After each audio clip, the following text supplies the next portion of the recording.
Saudaraku, dalam video saya kali ini saya akan membahas tentang 3 hal. Tentang karomah wali Allah, ilmu, hikmah, dan waskita. Tentang ketiga hal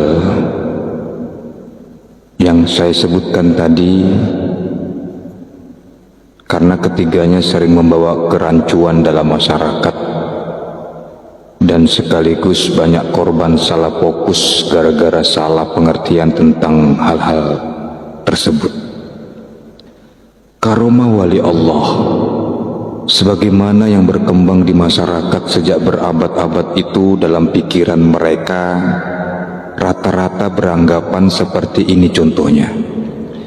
Ketika seseorang bisa tiba-tiba saja membelah diri jadi 7, berjalan di atas air dan sebagainya, keanehan-keanehan, maka itu dianggap sebagai karomah wali Allah.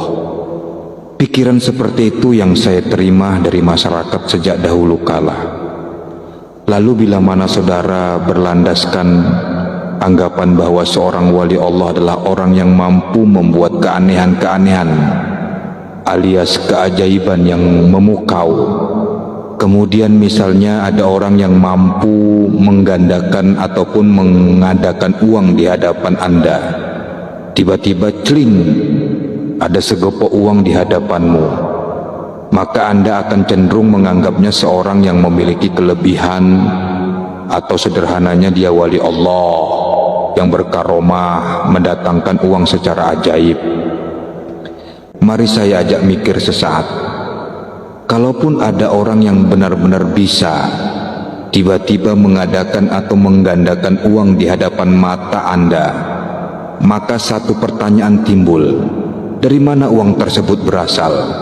Jangan-jangan itu uang orang yang dipindahkan sesaat, seperti zaman Nabi Sulaiman ketika seorang bangsa jin berkata mampu memindahkan singgasana Balkis dalam sekejap.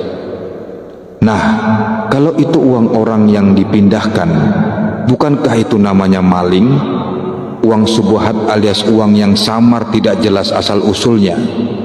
Maka tindakan kita adalah menghindarinya, karena menghindari subuhat adalah perintah Tuhan.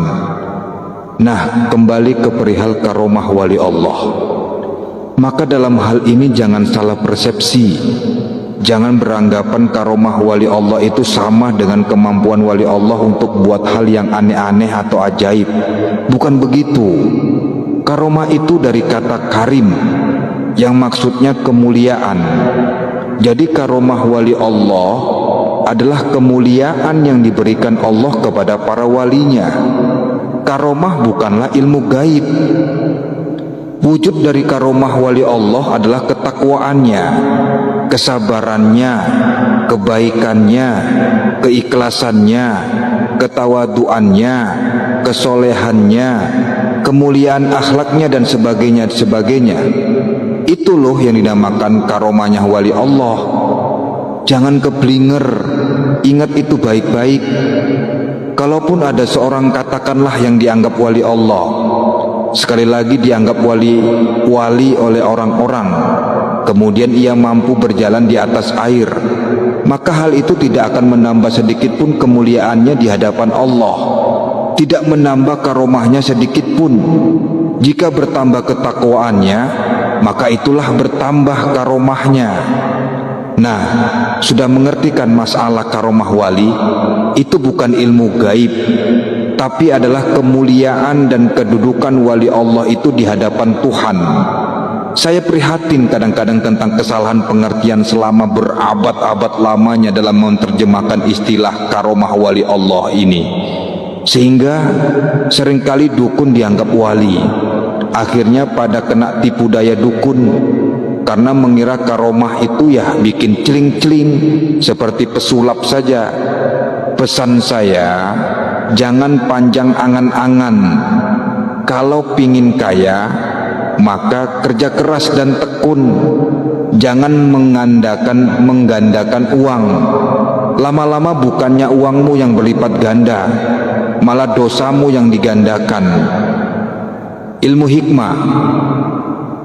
Nah, ini juga pengertiannya bermasalah. Saya menangkap di masyarakat banyak yang beranggapan ilmu hikmah itu sama dengan ilmu gaib lewat amalan-amalan yang diambil dari Al-Quran dan sebagainya. Hikmah itu ya asalnya dari hakim, artinya bijaksana. Jadi ilmu hikmah itu bukan ilmu gaib, melainkan ilmu tentang kebijaksanaan hidup, kemampuan mengambil pelajaran dari hidup, dari pengalaman, dari analisa-analisa, yang kemudian dirimu menjadi nasihat-nasihat kebajikan yang berguna bagi diri sendiri dan orang lain, sebagaimana yang ditunjukkan oleh Luqmanul Hakim, yang mana nama Luqman diabadikan jadi surat Al-Quran, yang berbagai nasihat, kumpulan wejangan-wejangan Luqman itu adalah hasil dari perjalanan hidupnya. Itulah namanya ilmu hikmah, bukan ilmu amalan gaib ini itu. Kemudian waskito. Nah, ini juga banyak salah anggapan di masyarakat yang mengira orang yang waskito itu sama dengan orang yang pinter ngempleng, alias penerawangan gaib. Tiba-tiba bisa tahu ini itu rahasia yang disembunyikan. Bukan seperti itu, saudara.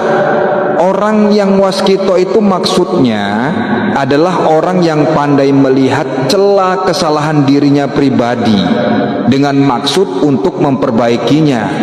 Karena sehebat apapun pengemplengan itu, penerawangan melihat rahasia orang lain, hal itu tidak ada manfaatnya sama sekali bila mana kita tidak bisa melihat celah kesalahan diri kita sendiri.